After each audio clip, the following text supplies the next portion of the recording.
Hello, everybody, and welcome to the story of the week. My name is Ben Swai, but everybody calls me Babu Ben. Our story this week is about a young man called Bob.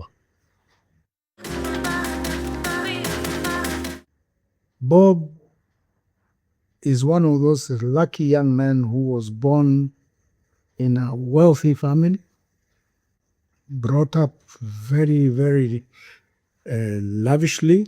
He went to posh schools. He went overseas for college, and his parents paid for all that.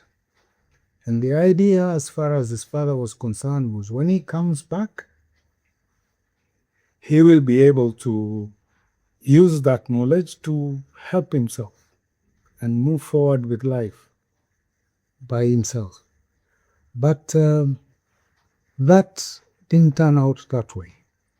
When Bob came back home, his father made appointments for him to see several of his friends so that they can choose the best job for this young man to do. But all appointments that were made for him, he didn't go to them. He just stayed at home, and his father would ask what happened. And he would give excuses. Oh, I wasn't feeling very well today. Oh, I was a bit late. Oh, I had no time. And within a short time, his father realized that this guy really doesn't want to do anything. So he just hung around at home the whole day, watching movies, PlayStation, and generally not doing anything at all. And in the evenings, he'd go out, because he had an allowance, he'd go out and with his friends and then come home and sleep and wake up late, 11, 12. That was his lifestyle. So at one time, his father decided this is not right. So he said to him, look, you have to get up and go out and do something, or I want you out of my house.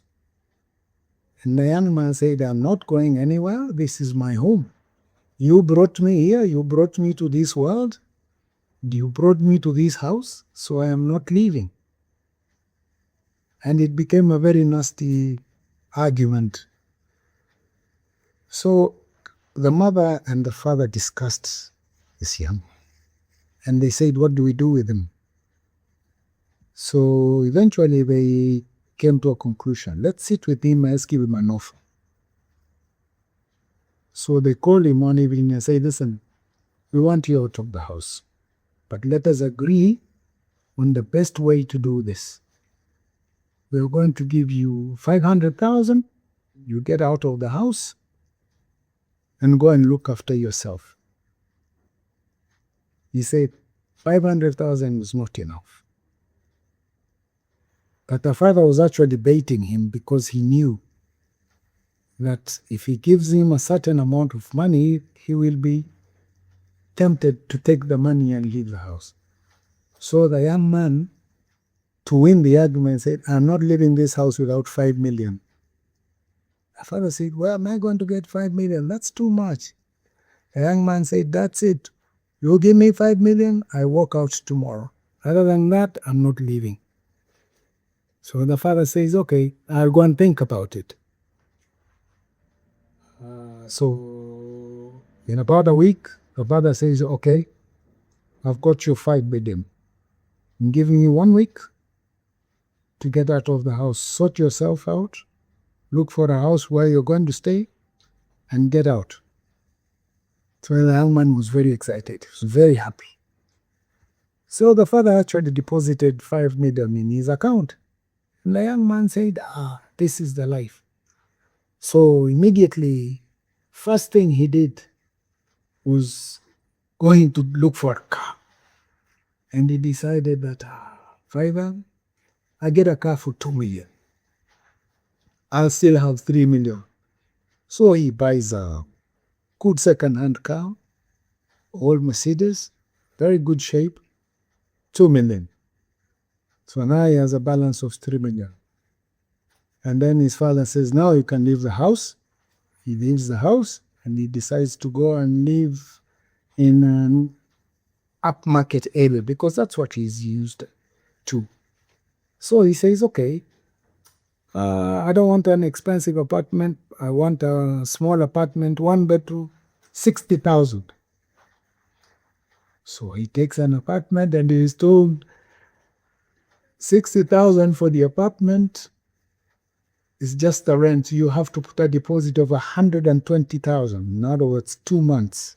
He says that's no problem. He pays. Then he goes and looks for some furniture people and brings them to the apartment and says, I want you to furnish this place. They look at it, they furnish, they tell him, your bill is 400,000. He says, no problem, he pays. Okay. Then he says, I need a wall-sized TV and good music system, surround system, everything. He puts that in, costs him another 450,000.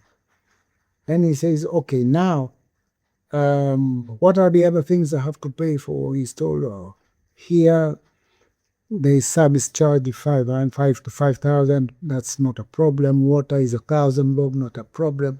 Power for him, in that area, 7,000. He says that's not a problem.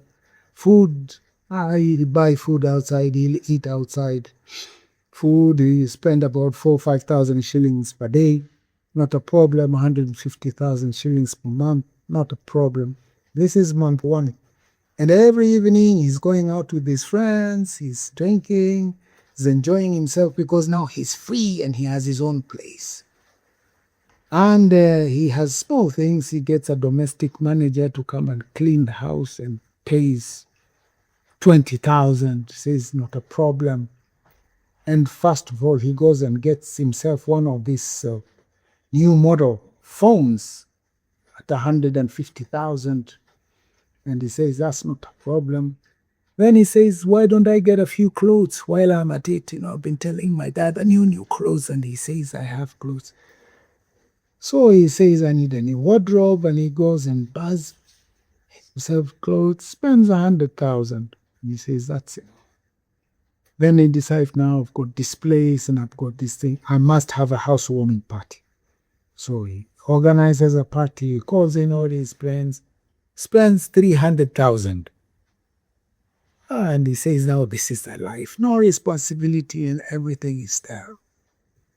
So he enjoys himself until the end of the first month.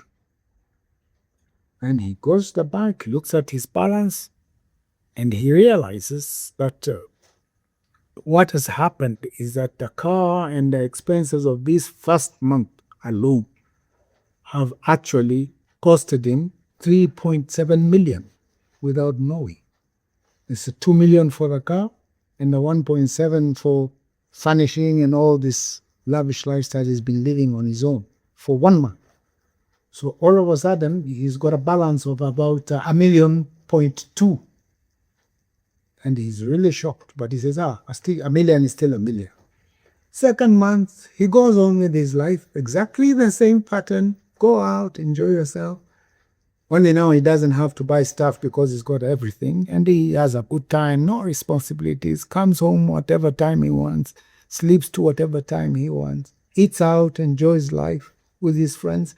And by now he's got very many friends because, wherever he's sitting, drinks are flowing. So everybody loves him. So he does another month. But at the end of month 2, he realizes that he's actually down to about 1 million. And now he starts really wondering, what am I going to do? So he says, okay, 1 million. 1 million is still 1 million. 1 million is 1 million. 1 million can take you far. He says, I'll cut down, I'll drink less, I'll party less. Instead of going out 5 nights a week, I'll go out 4. And he hopes that will help him.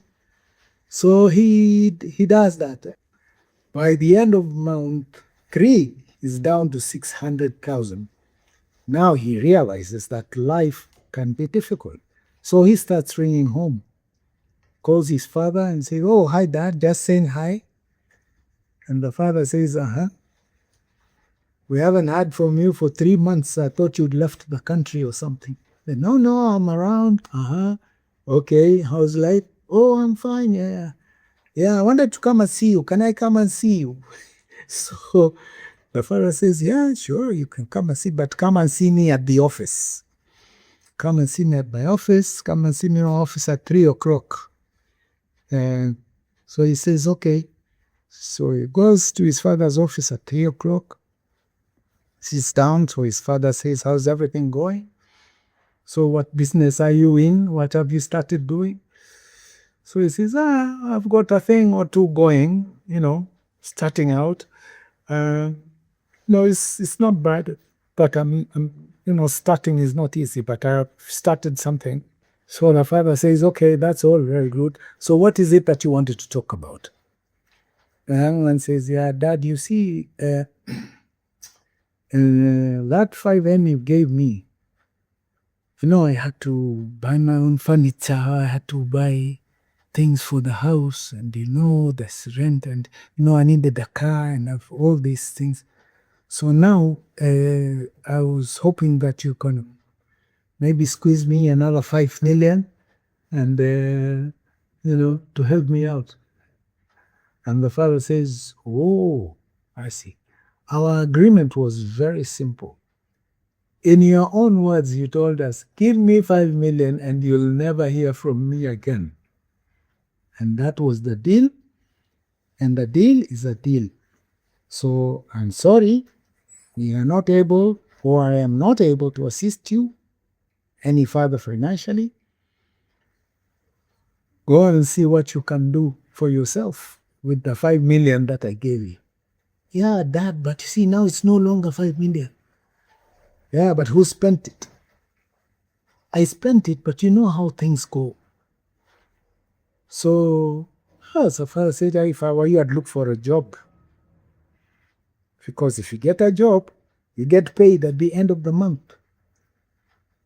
So he says, "Okay, can you connect me with your friends?" And the father said, "No, I tried to do that before, you didn't want it, and I can't embarrass myself by going back. So you be a man. You said you're a man. This is what being a man is." And he left that office absolutely sweating, knowing that he's starting a new life with not 5 million, but 600,000, and not knowing where to start. Now, for a man like this, 600,000 is very little money. For me and you, that would do very well for us. But for him, he thought he has nothing. He doesn't know where to start. So what does he do? The first thing is he calls his friends and they sit to have a drink, and he starts telling them that he's looking for advice from them. And everybody is giving advice, so many things. And they keep saying, "Why don't we meet again tomorrow? And we discuss this matter further." And it went on like that. And before he knew what was going on, he went to the bank and he had 10,000. Now, that was not enough for his rent. It's not enough even for going out today. There was hardly any petrol in his car. The question is, what does the young man do? I hope you liked our story for this week. So feel free to subscribe, like, and share. And see you in the next story.